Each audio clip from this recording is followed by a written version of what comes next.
ইতিমধ্যেই রাজ্যে শুরু গ্রীষ্মের কেরামতি, তরতরিয়ে চড়ছে পারদ। তবে শনিবার কলকাতা সহ দক্ষিণবঙ্গের প্রায় সব জেলার আকাশ আংশিক মেঘলা থাকার সম্ভাবনা। আবহাওয়া অফিস সূত্রে খবর, বাতাসে জলীয় বাষ্প বেশি থাকায় গরমের সঙ্গে থাকবে অস্বস্তিকর আবহাওয়া।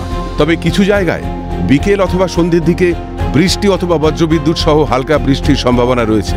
শনিবারের সর্বোচ্চ তাপমাত্রা ছিল ৩৫ ডিগ্রি সেলসিয়াসের কাছাকাছি এবং সর্বনিম্ন ২৮ ডিগ্রি সেলসিয়াস, যা স্বাভাবিকের থেকে ৩ ডিগ্রি বেশি। শুক্রবারের তুলনায় শনিবার কলকাতা সহ রাজ্যের বিভিন্ন জেলার তাপমাত্রা বৃদ্ধি পেল আরও কিছুটা। তবে রবিবারের মধ্যে তাপমাত্রা ৩৬ ডিগ্রি ছোঁয়ার সম্ভাবনা কলকাতায়।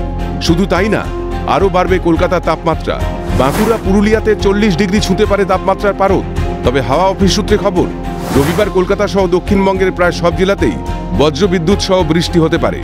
নিম্নচাপ অক্ষরেখার কারণে বৃষ্টির অনুকূল পরিস্থিতি তৈরি হলেও বৃষ্টির কারণে কমবে না গরম। সোমবার থেকে তাপপ্রবাহের সম্ভাবনাও রয়েছে দক্ষিণের জেলাগুলিতে। পাশাপাশি তাপমাত্রা বাড়তে পারে উত্তরবঙ্গের জেলাগুলিতেও। তবে বিক্ষিপ্তভাবে হালকা থেকে মাঝারি বৃষ্টির পূর্বাভাস রয়েছে মালদা, উত্তর দিনাজপুর, দক্ষিণ দিনাজপুরে। সব মিলিয়ে দুই বঙ্গেই রয়েছে বৃষ্টির সম্ভাবনা, যদিও এতে গরম কমার সম্ভাবনা নেই বলেই হাওয়া অফিস সূত্রে খবর। ক্যালকাটা নিউজ।